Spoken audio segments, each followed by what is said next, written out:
Hello and welcome back to the Title Charge YouTube channel. My name is Francis and I'm joined today with Tom. And today we're going to be giving you our Premier League Game Week 6 predictions. So let's get right into it.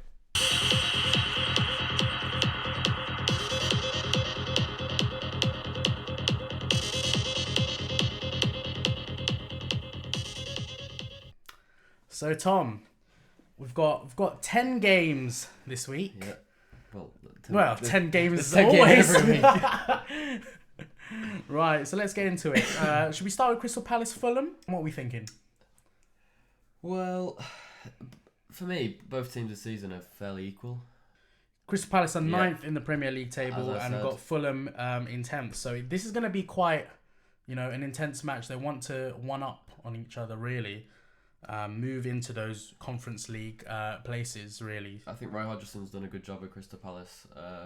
Edouard started scoring. Yeah. I've seen that his shots per game has really increased, especially from last season. I think it's improved by nearly 3 shots per game since last season. Edouard scored 4 goals in the first 5 games of the Premier League season. And they've got a playmaker like Eze. I think he's an unbelievable player. Really good. It's called ex-Arsenal Academy Eze. I'm just letting go. I think he'll score this week. I think it'll be a set piece. I think it'll either be a penalty or a free kick, but I'd go penalty. I think he wins it himself as well. Yeah. Eze's had 23 attempts in goal. Has he? Only bettered by Erling Haaland. So he's a real talent on Palace's hands. There you go then. So I've gone for a 1-1 draw. Sitting on the fence on that one. I've also gone for a draw. Just because 1-1 as well. Yeah, 1-1 as well. I think it's going to be a tough match for both teams. It's going to be really close. Yeah. So 1-1. Let's move on to Luton versus Wolves. Yeah, Luton versus Wolves. I've gone really exciting on this one. 0-0 draw. A 0-0 draw, really? I have gone for a 0-0 draw. Yeah. I think it's going to be a really scrappy, boring game. Yeah, maybe not boring because some people see I'd say this is a relegation scrap already. Really? Well, Luton are in that 20th place. These two teams are going to struggle all season. Yeah. Neither of them have got a striker that is going to score goals week in, week out. Wolves are struggling to get up to the heights that they were a couple of seasons ago, where they were really a big 6 challengers, really. Yeah, and then with Luton being at home, the Kenilworth Road is going to be difficult for even some of the biggest teams of the league to go to this season. I just think Luton will manage to get the point out of the game. I think it's a good point for Luton. It's a bad point for Wolves if that's how it ends. For Wolves, yeah. I think Wolves are just gonna win this game 1-0. Like you said, it's gonna be a scrappy game. It's gonna be intense between two teams because, let's face it, they're both headed for the drop. I think. Yeah, absolutely. Luton gonna come out of this worse with a defeat for them. We already know they're gonna be relegated, but it's how many points they're gonna finish. I think they've invested quite well. I don't think they ever expected to stay up, but what they've done is they've prepared for the drop back down, so that next season, when inevitably they're in the Championship again, they've got a good chance of even coming straight back up because they've invested it well. Yeah. They've got some good players. They've got Ross Barkley, Chong from I think he was at Birmingham before. Sambi Lokonga as well on loan from Arsenal. Yeah, and they've got Marvelous Nakamba as well. Yeah, they've also got him. So they've got some good players. So just not good enough to stay up. Yeah, could be one of those yo-yo teams. Now we've got Man City Forest. Man City, the final 3 p.m. kickoff. Well, I predict them to lose. 3-1 Man City. I think Forest have got a goal in them. I also think they've got a goal in them. What have you predicted? 6-1 Man City. 6-1. Jesus Christ. I've watched pretty much every single City game this year, I think. Okay, yeah. They're just an entertaining team to watch, I think. Haaland has been so frustrated with himself the last couple of games when he's getting the big chances he's getting is ridiculous. He's not converting in the previous 2 games. He's not been converting. I know other players have been. Alvarez has converted for him. It's not like they need him to score, but you can see in his play style that he's getting frustrated with himself for not scoring. City have had 66 shots in the last 2 games. That one being the Champions League this week and also against West Ham. Christ. 66 in 2 games, and I think this is... Sorry to Forest fans because you're going to have to watch the game, but I think this is the game where they convert a lot of their chances. Haaland's going to bag a hat-trick, and that's without even, like, Alvarez even getting on the score sheet, and I think he'll get on the score sheet as well, so I've gone 6-1. Yeah, home or away for City, they are an absolute beast of a team. Yeah. And, you know... I think Haaland's been unlucky not to have got hat-tricks in both his previous games, especially West Ham. I think West Ham fans will probably agree with me. The game last weekend, he was a monster, but just Areola was also a monster. The game was literally Haaland versus Areola, if you watch the highlights. Areola had an unbelievable game and probably deserved man of the match, even though they lost 3-1. Yeah, so Man City to win that. Man City to absolutely batter Forest. Right. Moving on to Brentford versus Everton. What are we thinking for that? Just got to mention Pickford. I've had him in my FPL team since the start of the season, and he's really starting to piss me off. So he's out this week. Taking him out. Who you replaced him for? That'll be yet to be known, and also it'll be on a video maybe later this week. So keep an eye out for that. When does the game? When does a deadline for FPL come out? Deadline this week because it's Saturday 3:00. It should be 1:30, I think, on Saturday. I think they do it an hour and a half. Got to check my FPL team too. I think I've been caught lacking the past few weeks actually. All right, carrying on with Brentford versus Everton. What have you predicted? I've predicted a comfortable Brentford winner. I've gone 3-0 Brentford. Brentford are going to want to bounce back after their loss against Newcastle. I think they didn't really get into that game. Newcastle's obviously a difficult place to go. But I think Mbeumo and Wissa both get on the score sheet. I've gone 3-0 win. Right, so I've also predicted a Brentford win, but maybe not as comfortable as you've made it out to be. I think it's going to be a 1-0 win to Brentford. 1-0? Yeah, 1-0. Hey, Pickford. Oh, I guess you're an Arsenal fan. They only scored one against Everton, so you're feeling a bit sad about that, huh? But yeah, Brentford 1-0. I can't see more. No, that's fair. For some reason. That's fair. Okay, so next game, Burnley versus Man United. Yeah, Man United. Jeez, during that Champions League match, we thought it was gonna be really easy for I did think it was gonna be a comfortable Bayern Munich win. Yeah. If you look at the scoreline of the midweek Champions League game for them, 4-3 doesn't make it look like a bad game for United. I would still say Bayern Munich were well on top and the better team for the majority of the game. I think certain Man United players were really lacking in that game. I don't want to mention certain names, but God, Onana, man. Have you seen that? The first goal he conceded? Yes. It is shocking. It's shocking. He does need to be dropped, I think. Dropped? Yes. That bad? Yes. I just think Ten Hag's been getting a lot of the blame for it. And rightly so.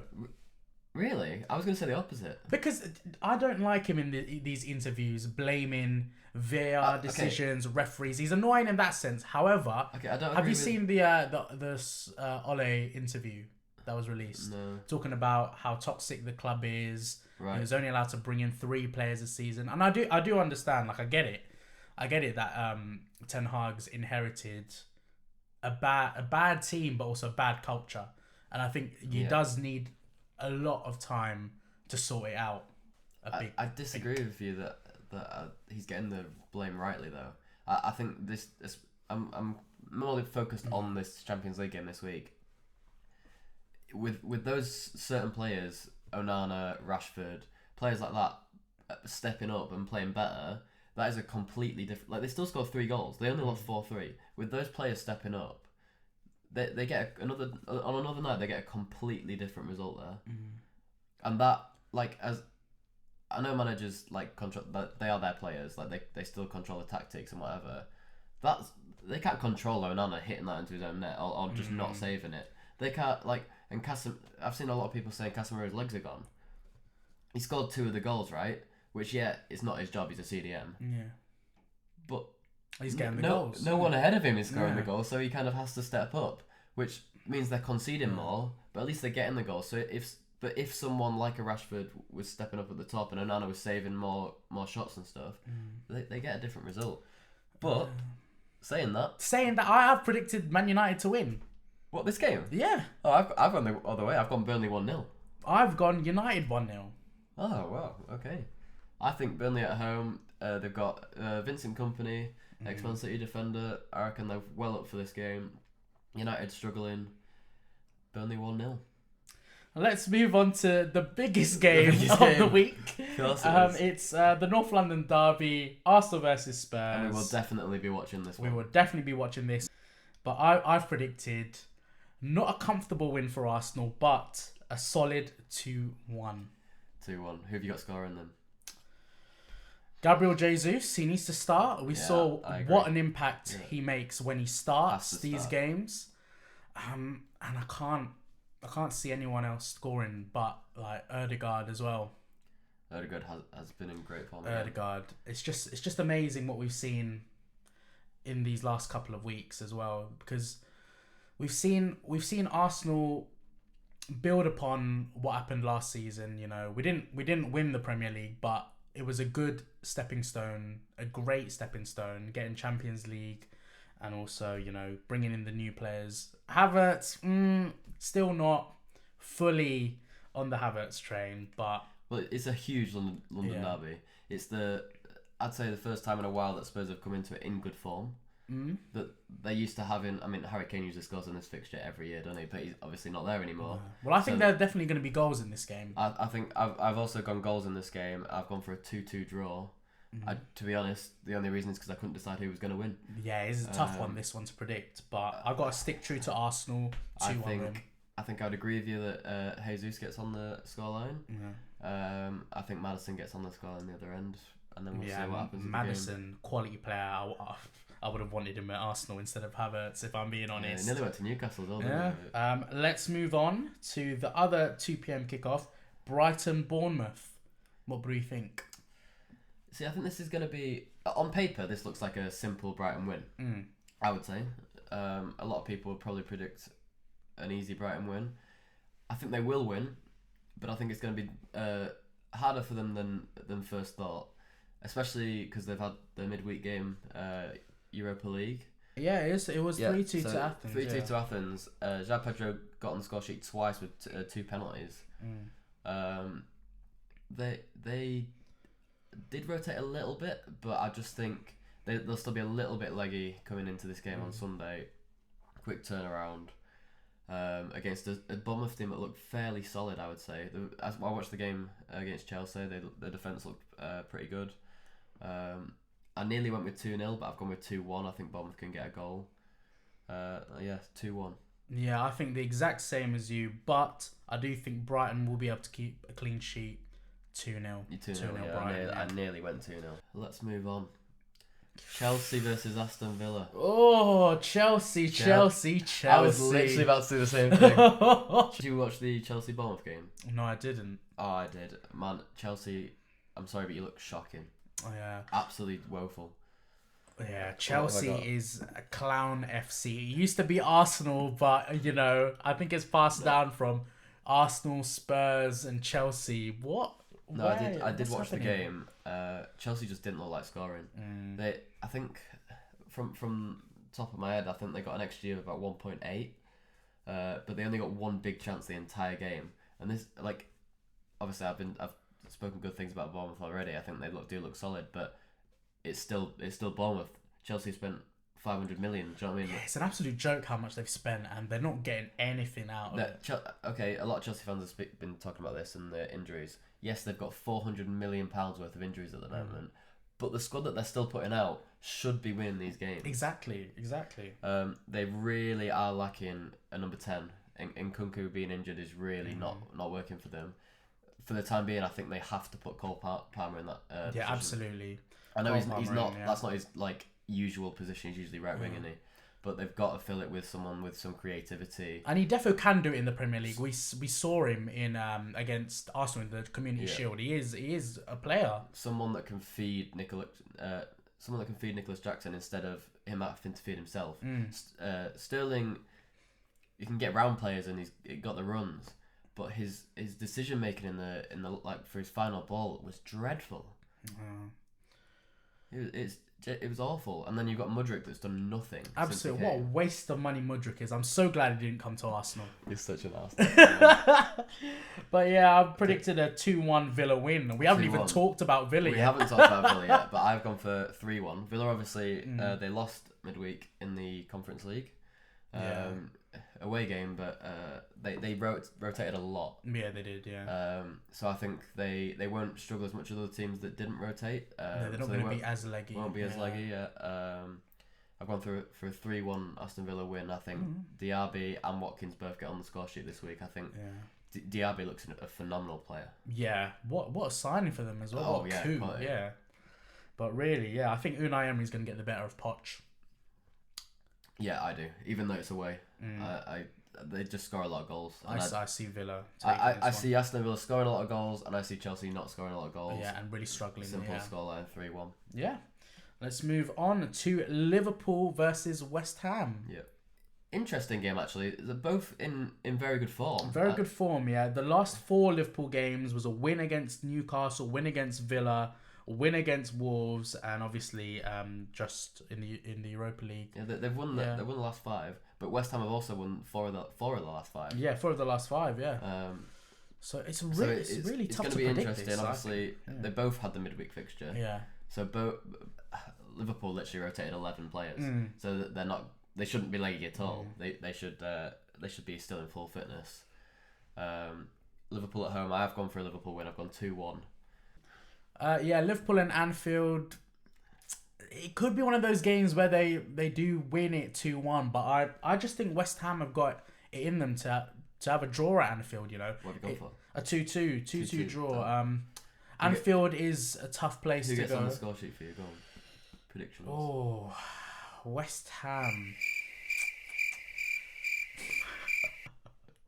What, you can't find anyone from West Ham to score? I can't think of anyone. You got 2-2 and you can't find anyone to score, man.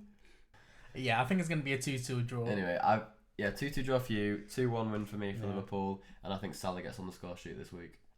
Okay. Final game, yeah. Sheffield United versus Newcastle. Yep, and Sheffield United have been getting better. Obviously, they got the draw against Everton, first point of the season.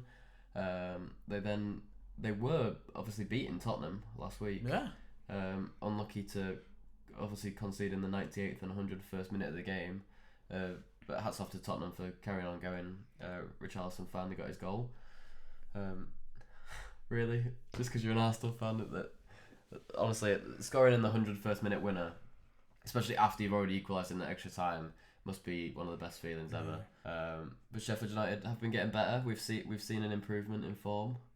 But I think Newcastle are just too good. I think they come away with the win this time. What do you think? Hey mate, am I recording? What? Oh, I am recording. Oh, thank goodness. I thought I forgot to press record. Mate, you were staring into the darkness. Yes, because I was thinking in my head, what the fuck? Have I remembered to record it on my phone? Because there have been times where I haven't recorded it. Alright. Oh, Jesus Christ. Yeah, so I've gone for a 2-0 Newcastle win. Okay. I'm praying for a clean sheet because I'm going to have 2 Newcastle defenders in my FPL team this week. I think they can as well. I think with that back line, they didn't rotate it in the Champions League, but I don't think they need to. I think Trippier, Botman, who they've got Byrne and Shah. That's the that's their back line. Yeah, I think it's a great back line. I think Isaac gets on the score sheet this week. Yeah. So I've gone for a 0-0. 0-0. Yeah, Sheffield United, Newcastle 0-0. I just think this week there's just gonna be one of those games where it's 0-0, and I've said it. Just got a feeling. Just got a feeling. Going off the vibes. Yeah, like exactly. Just like Abby in the last video. So those are our Game Week 6 Premier League predictions. Let us know what you think in the comments below. Make sure to like and subscribe so we can keep on making great videos like this. And we'll see you in the next one. Bye. Am I recording?